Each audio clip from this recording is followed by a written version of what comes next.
On va essayer de raccourcir, surtout parce que dans le bus aussi on a donné pas mal d'explications. C'est ici on dit Jabal Uhud. Jabal Uhud, on a expliqué que si on regarde d'ici à gauche ici, jusqu'à derrière là-bas, là où on est venu, tout ça c'est Jabal Uhud. Et là c'est Jabal Rumat. Là où vous voyez les gens ils sont montés. Le prophète sallallahu alayhi wa sallam c'est ici. Il a laissé les 50 personnes au-dessus de dire vous restez là, quoi qu'il arrive. On est gagnant ou perdant, quoi qu'il arrive, restez là. 50 personnes. Et leur responsable c'était Abdullah ibn Jubayr. C'est ça il a donné les détails parce qu'il y a Abdullah ibn Zubayr et Jubayr. Et Jubayr lui il était responsable ici.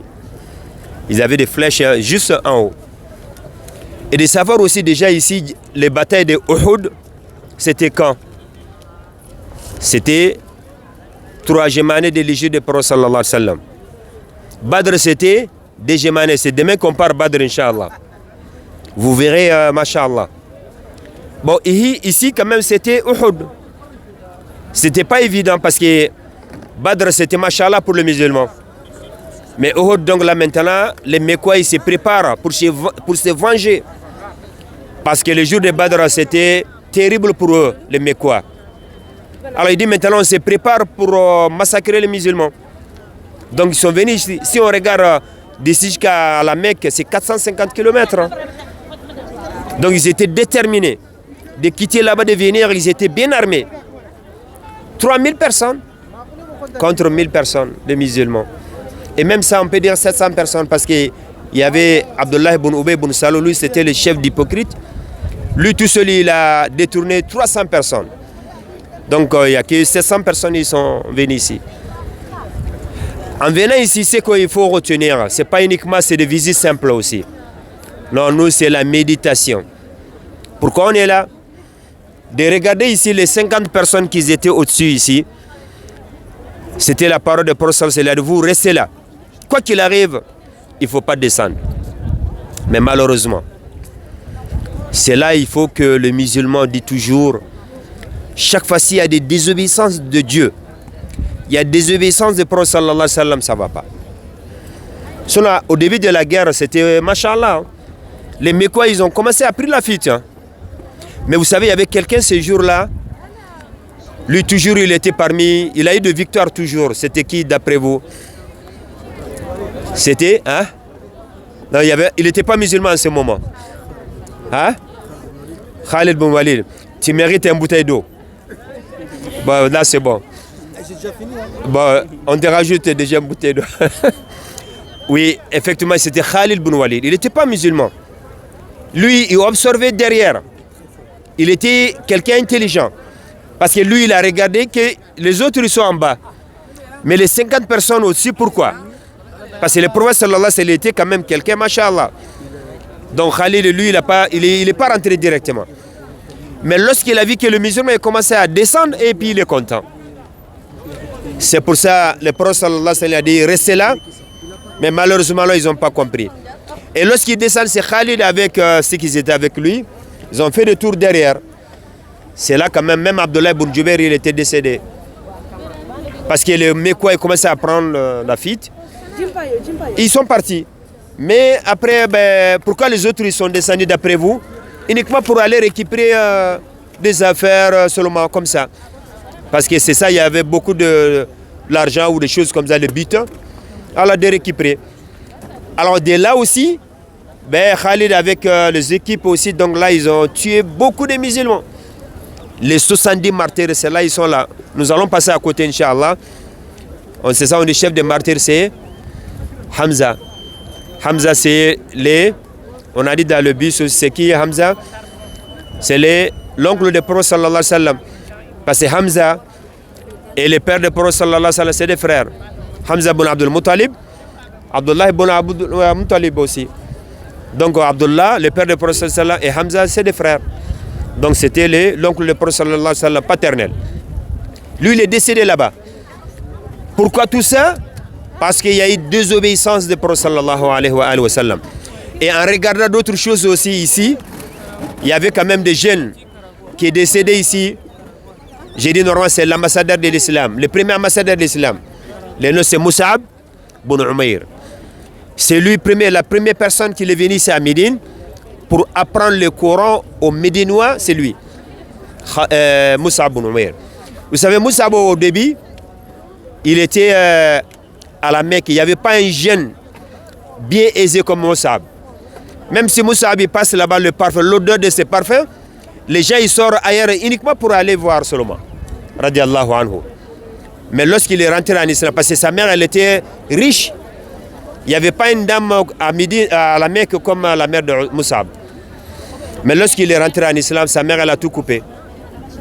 Elle a dit à Mus'ab, si tu ne rentres pas, donc c'est fini. Mais Mus'ab non, il est resté. Et c'est ici que Mus'ab fait partie des 70 martyrs. Vous savez, le jour que le prophète est venu ici, il est décédé. Le prophète, il y a l'arme qui descend sur lui. Pourquoi? Il a dit, regardez ce jeune-là. Il n'y avait pas quelqu'un à la Mecque comme lui. Mais regardez aujourd'hui, mais il n'y avait même pas de kafan. Alors qu'est-ce qui est? Si le kafan il met au niveau de la tête, le pied il sort. S'il met sur le pied, ben, la tête il sort. Le prophète il a dit de mettre au niveau de la tête et les arbres, les feuilles des arbres, de mettre au niveau des pieds. Là, on essaie de voir les deux moments. Très riche et de finir comme ça. Mais comme ça, c'est encore mieux par rapport au premier. Ça, on n'oublie pas. Parce que nous, on pense qu'il est décédé. Non. Ils sont vivants. C'est Allah qui nous a dit dans le Coran, Surat al-Baqarah, également dans Surat Al-Imran. Parce que les martyrs ici, ils n'étaient pas enterrés là d'abord au début. Hein. C'était là-bas. Il y avait des vallées. Donc là, lorsqu'ils se sont enterrés là-bas, après, il y a quand même des inondations. Et là, ça fait quand même le corps, il sort. Quand le corps, il sort, vous voyez quand même, il y a le sang qui court. On dirait qu'il vient de décéder aujourd'hui. Et il y a des misques, l'odeur des misques aussi, l'odeur des misques aussi qui sort directement. Et ça prouve ce qu'Allah nous a dit dans le Coran, les deux versets, dans Surat Al-Baqarah, également dans Surat Al-Imran. C'est après quand même, ils sont enterrés ici. Donc il y a un endroit là-bas de tombeau, soit disant que c'est le Hamza Wallahu Alam. Nous allons vous montrer après, Inch'Allah. Mais alhamdoulilah, il y avait un autre jeune aussi, il s'appelle Hamdallah. Lui, c'est un jeune. C'est la nuit même que lui, il s'est marié. Il n'a même pas eu de temps de se laver de Janaba. Mais quand il y a eu quand même l'appel de Ghazwa, et il est venu directement. Et lui, il est décédé, il est tombé martyr ici.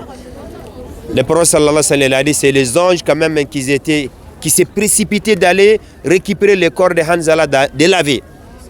C'est pour cela, vous savez, les martyrs, on ne l'a pas les martyrs.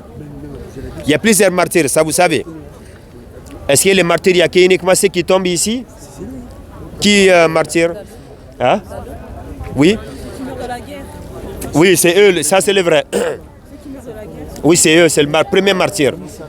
Mais admettons, ça peut être une femme, le moment de l'accouchement, la maison il tombe de feu, ainsi de suite. Tout ça, c'est des martyrs. Mais si on dit les martyrs qui prennent les règles des martyrs, c'est qui tombent dans les batailles. Et eux, on ne lave pas, on ne prie pas sur eux, on ne met pas de kafan. C'est avec leurs habits, on enterre.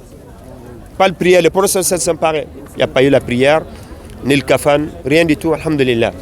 Et ils ont leur récompense totale. Donc Hanzala fait partie de ce groupe. Donc vraiment, comme je dis, je vais essayer de m'arrêter sur ça. En venant ici, nous on se pose la question de dire désobéissance de prophète sallallahu alayhi wa sallam, Allah subhanahu wa ta'ala, il y a des conséquences.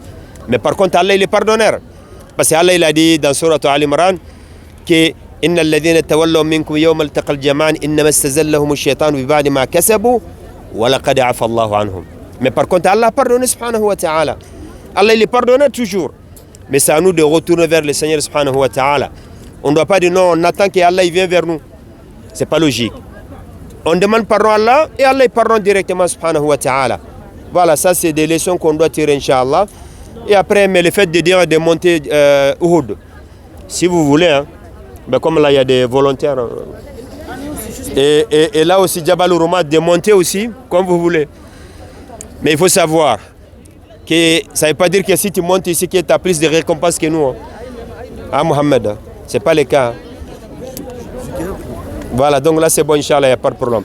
Voilà, donc vraiment, sinon il n'y a pas grand chose. On fait le tour là-bas, de vous montrer. Et les doigts C'est pas uniquement ici seulement, n'importe quel cimetière. Le prophète sallallahu alayhi wa sallam faisait cette dua. C'est pour cela, lui, avant qu'il décède, sallallahu alayhi wa sallam, il est venu faire dua ici avant qu'il parte, sallallahu alayhi wa sallam. Donc là, on dit Salamu alaykum ya ahl al-diyara min al-muslimina wal-mu'minin. Inch'Allahu nahnu bikum lahiqun. Ghafar Allahu lana wa lakum. Ou afa Allahu anna wa ankum. Que la paix soit sur vous, ô vous les habitants, des musulmans et les croyants. Inch'Allahu nahnu bikum lahiqun. Inch'Allah, nous allons vous rejoindre. Ça, c'est avec la certitude. Parce que la mort, quoi qu'il arrive, viendra. Donc après, on dit afa Allahu anna wa ankum. Que Allah vous pardonne et nous. Ghafar Allahu lana wa lakum. Que Allah vous pardonne et nous aussi. Ça, c'est le dua à n'importe quel cimetière. Si on rentre, on a la possibilité de faire ce dua. Et après, derrière aussi, il y a des tableaux là-bas qui ça montre le chemin des batailles. Les Mekwa, ils sont rentrés par où? Les musulmans, ils étaient où? Ainsi de suite, de l'autre côté, Inch'Allah. Voilà, c'est ça. Et puis, on demande qu'Allah accepte et nous facilite de comprendre, surtout de recharger nos batteries comme il faut, avec la foi complète. سبحانك اللهم وبحمدك نشهد أن لا إله إلا أنت نستغفرك ونتوب إليك وآخر دعوانا أن الحمد لله رب العالمين. Si vous avez des questions